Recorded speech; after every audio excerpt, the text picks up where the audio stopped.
विद्यार्थी मित्रों नमस्कार। आज हम लोग पढ़ेंगे कि अचल आधार की रीति से अगर सूचकांक दिया हुआ है तो उसको पारंपरिक आधार की रीति से सूचकांक में कैसे परिवर्तित करेंगे। प्रश्न में दिया हुआ रहता है कि जो प्रश्न में अचल आधार का सूचकांक दिया हुआ हो और उसको पारंपरिक सूचकांक में परिवर्तन करना हो तो उसके लिए सूत्र होता है कि पारंपरिक आधार का सूचकांक बराबर वर्तमान वर्ष का अचल सूचकांक बटे में गत वर्ष का अचल सूचकांक और गुणे 100। ये कब?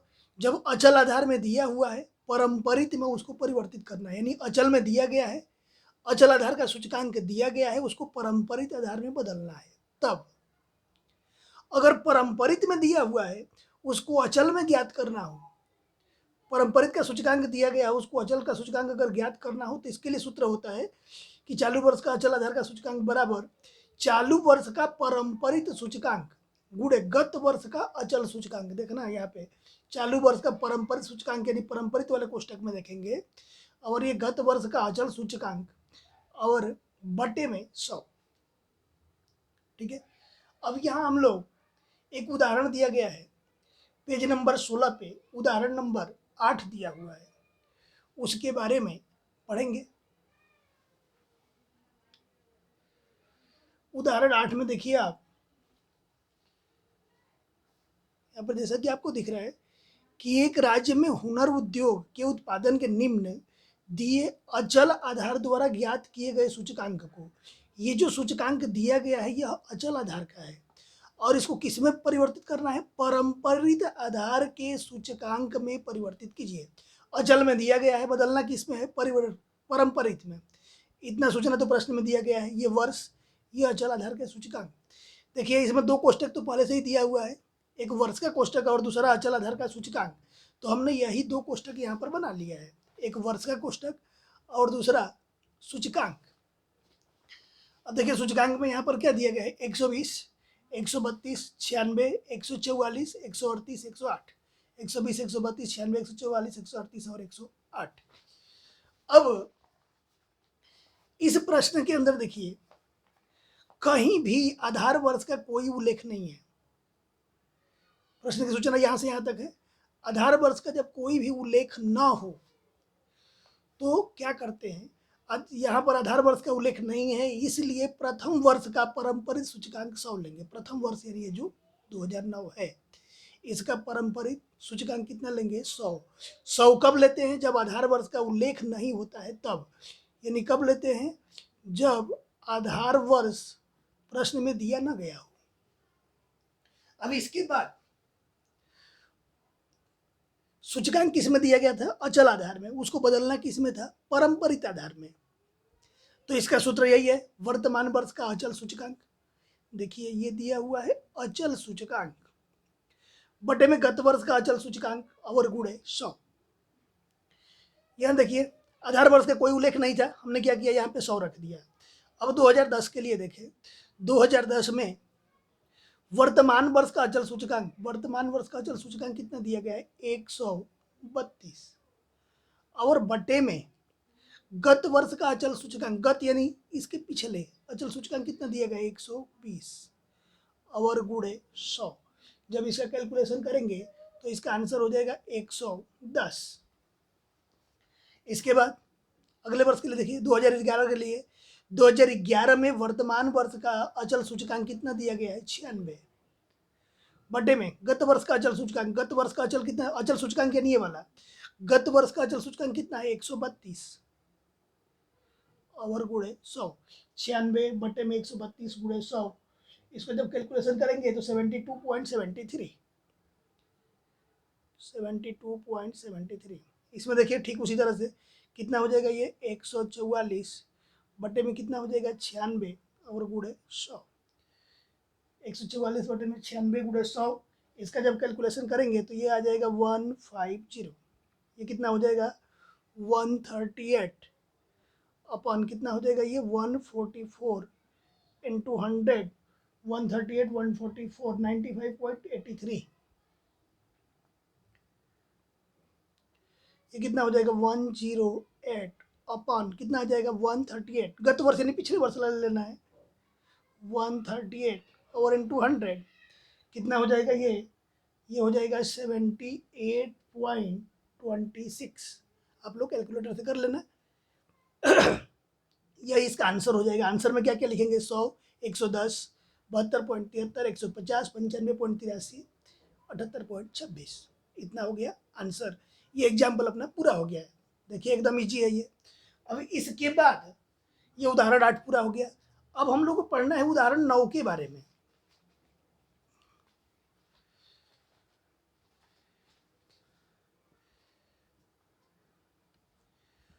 उदाहरण 9 जैसा कि आप प्रश्न में देख रहे हैं, वर्ष 2007-8 के आधार द्वारा, यहाँ आधार वर्ष की सूचना दी गई है।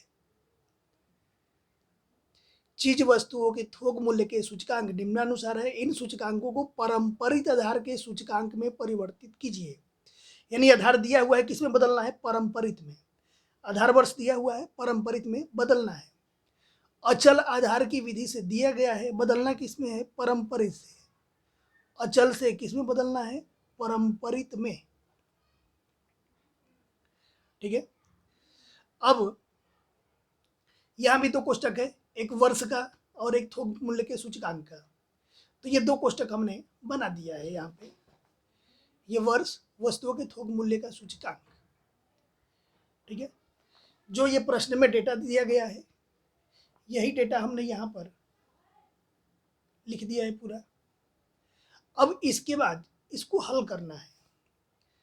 अब ये बताइए, उदाहरण में सबसे ऊपर दिया गया था कि 2007-8 के आधार द्वारा, यानी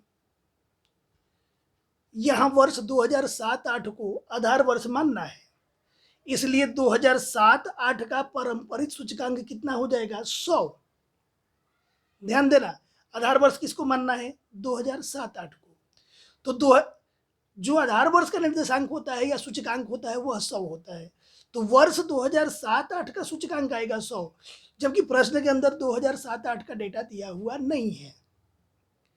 अगर ऊपर 7-8 होता, यहाँ पर अगर होता ऐसे कि 2007 और 2008, तो यहाँ पर हम लोग क्या लिखते, 100 ऐसा लिखते। लेकिन ऐसी कोई सूचना दिया हुआ नहीं है, 7-8 का कोई डेटा ही नहीं है, तो 100 लिखने की जरूरत नहीं है।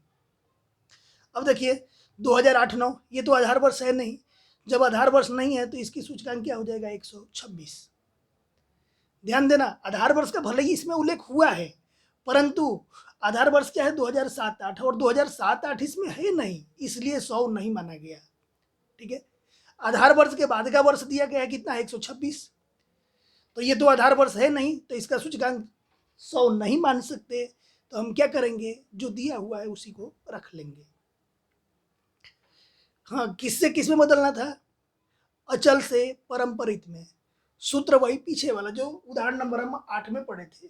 गत वर्ष का मूल्य कितना है, 130.8 बटे में, सॉरी, वर्तमान वर्ष का मूल्य इसके लिए निकाला जाए, कितना है, 130.8 बटे में गत वर्ष का मूल्य यानी कितना हो जाएगा, 126 गुणे 100। इसका जब कैलकुलेशन करेंगे तो 103.81, 103.81। यहाँ पर देखिए 2010-11 के लिए वर्तमान वर्ष का मूल्य कितना हो जाएगा, ये 143.3 अपान गत वर्ष का मूल्य। गत वर्ष में अब क्या आ जाएगा, 130 यानी 130.8 और इंटू 100। जब इसको हम कैलकुलेशन करेंगे तो 109.56, 109.56। यहाँ पर देखो, इसके लिए वर्तमान वर्ष का मूल्य कितना हो जाएगा, 156.1 अपान गत वर्ष का कितना हो जाएगा, 143.1। देखो, इसको लिखना है बटे में इसको लिखना है, इसको लिखना है बटे में इसको लिखना है। ठीक है। नीचे वाले को अंश, ऊपर वाले को हर, और गुणे 100। पूरा सवाल ऐसे ही करना है। कोई भी दो ले लो, जैसे इन दोनों को मैंने लिया तो नीचे वाले से अंश बनाए, ऊपर वाले को हर बनाए, गुणे 100 कर दिए। 156.1 और बटे में 143.3 है। यहाँ पे 156.1 बटे में 143.3 गुणे 100, ये हो जाएगा 108.93। 108.93। ये कितना हो जाएगा?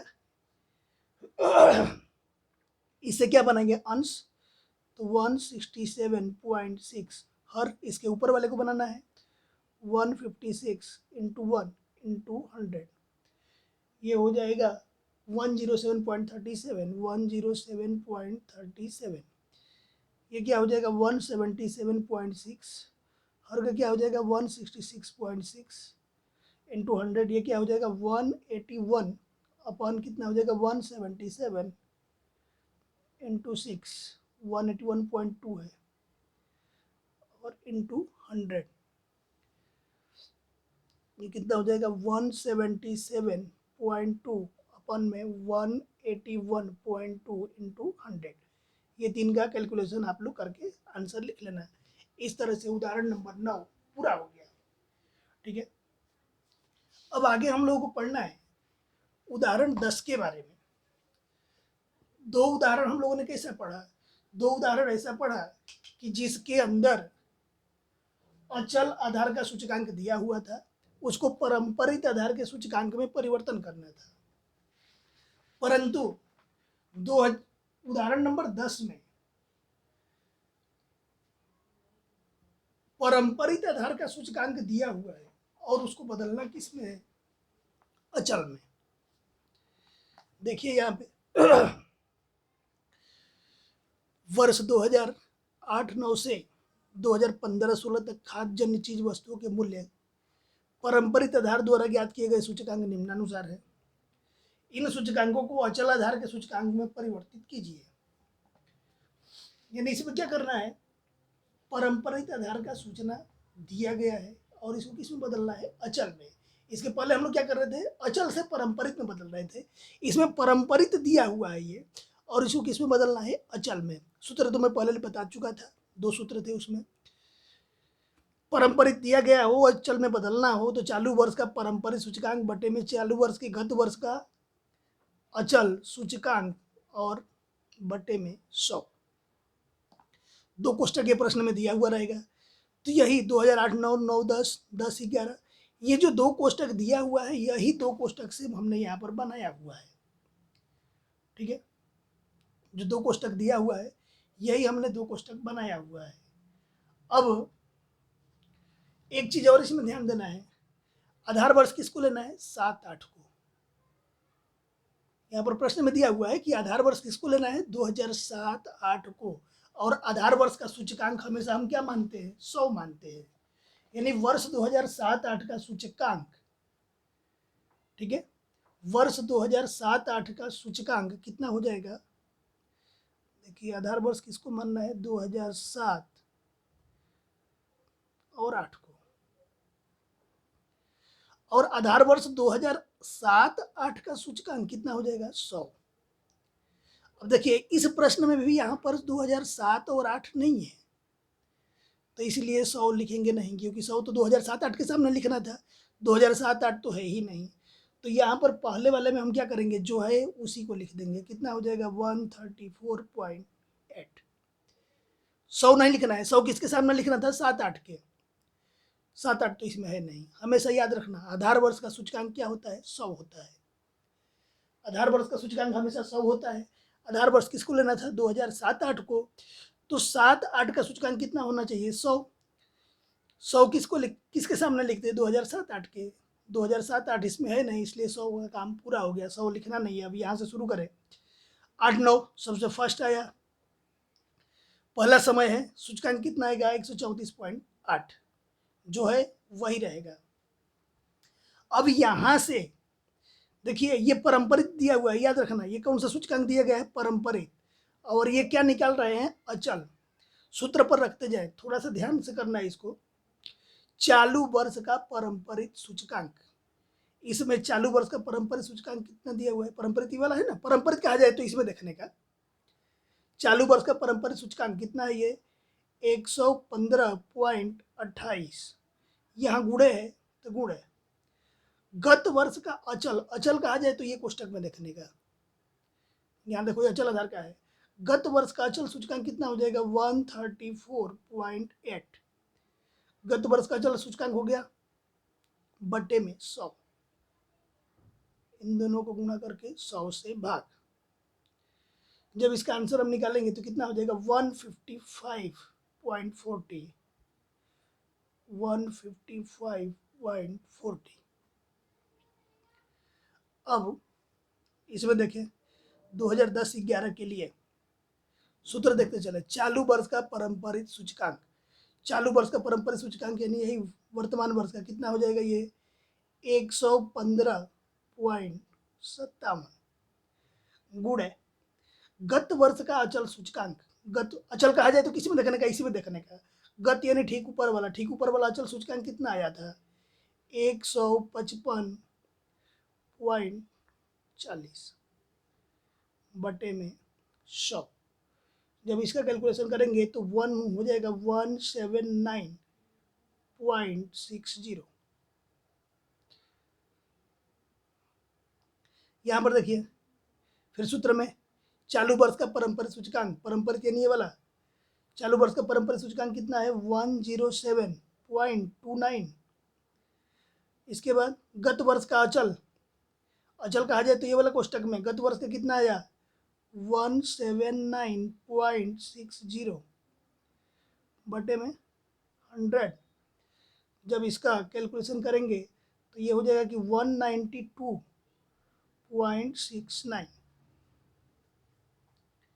फिर यहाँ पर देखिए चालू वर्ष का पारंपरिक कितना आ जाएगा, ये 109.91 गुणे गत वर्ष का अचल, गत यानी इसके पीछे वाला अचल, ये वाला कितना हो जाएगा 192.69 अपन में 100। यानी एक यहाँ से देखना है और एक यहाँ से देखना है, यहाँ से देखना है ऐसा। और ये आंसर हो जाएगा 211.79। यहाँ पर देखिए कितना हो जाएगा 112.80, ये हो जाएगा 211.79 अपन 100। इसका आंसर हो जाएगा 238.9, ये हो जाएगा 106.24, ये हो जाएगा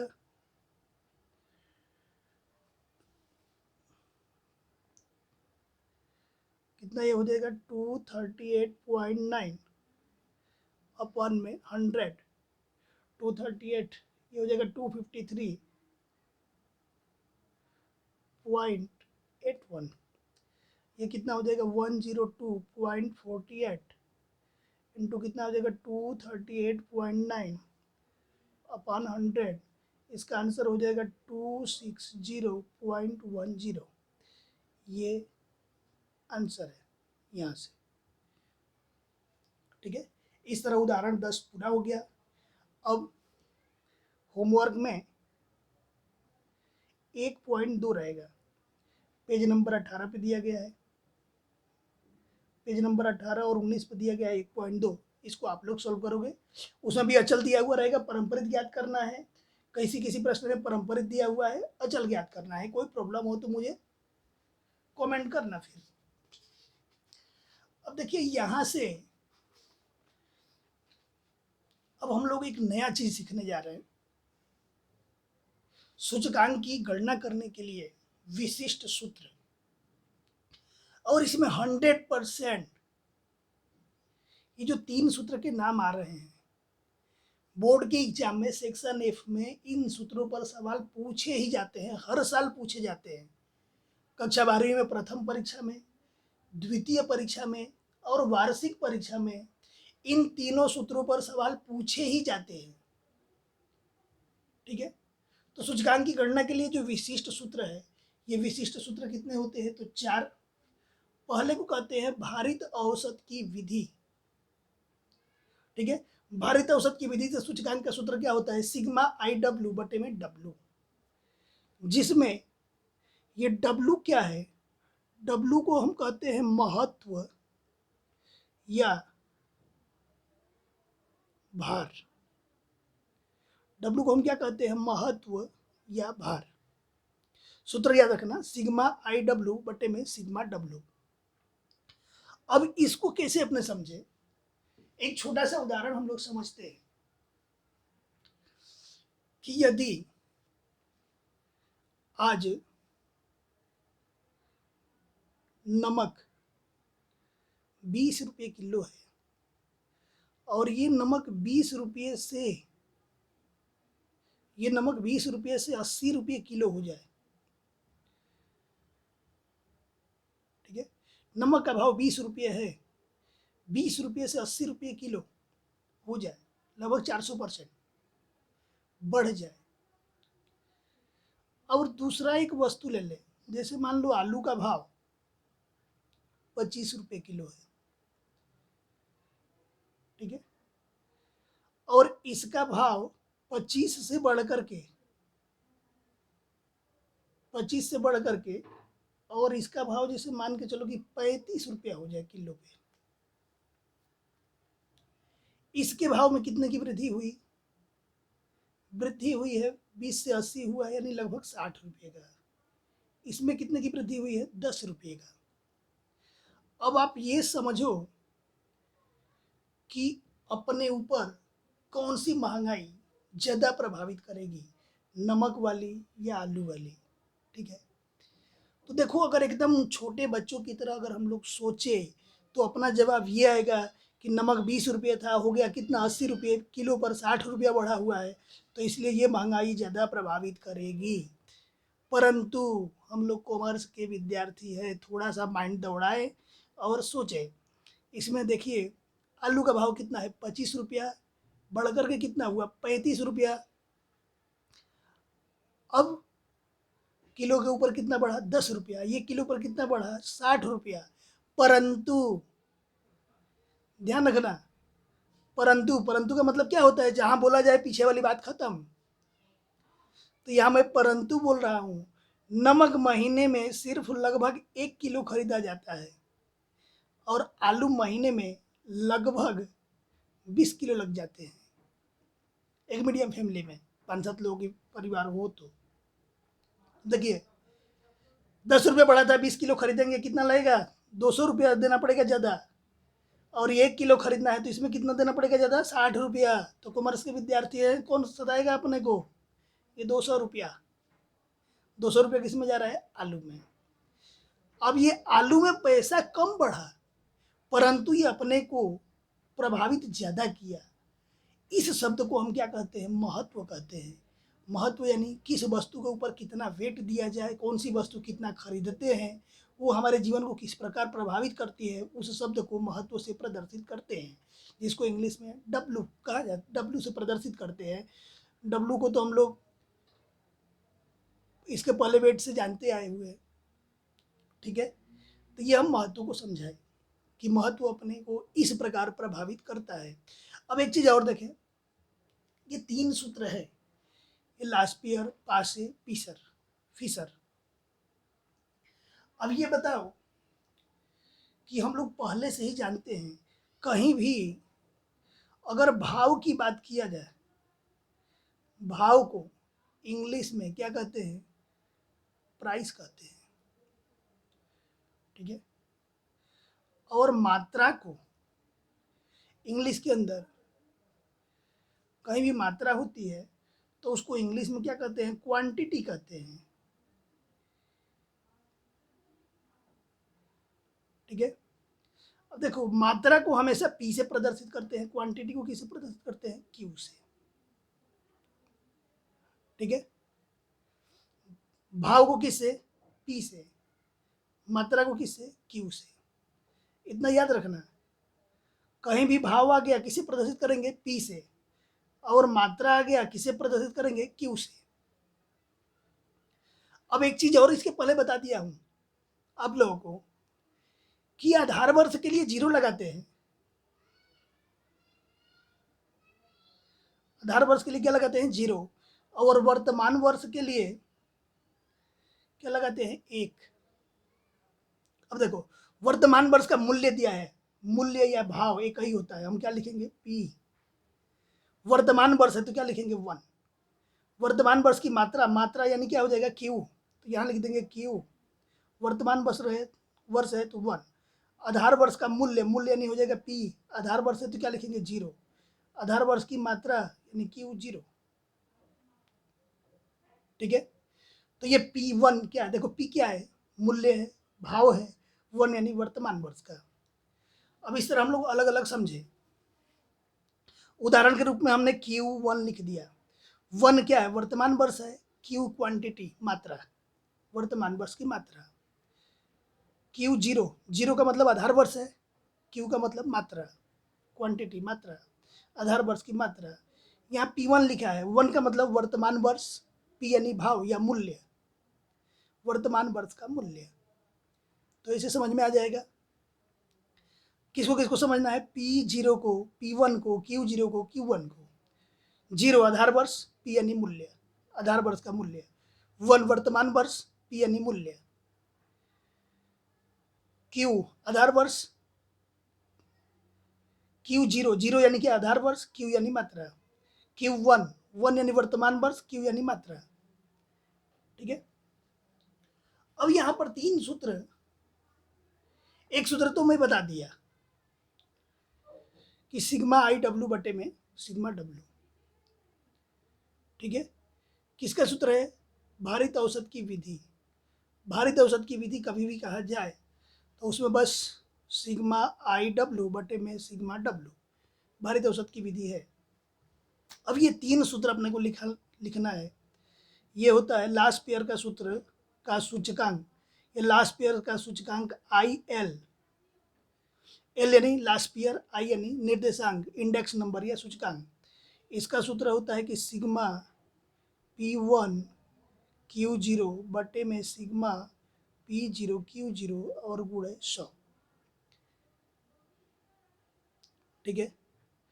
पासे का सूत्र से सूचकांक IP इसको बोलते हैं। आई ऊपर कैपिटल में लिखते हैं, P थोड़ा सा नीचे लिखते हैं।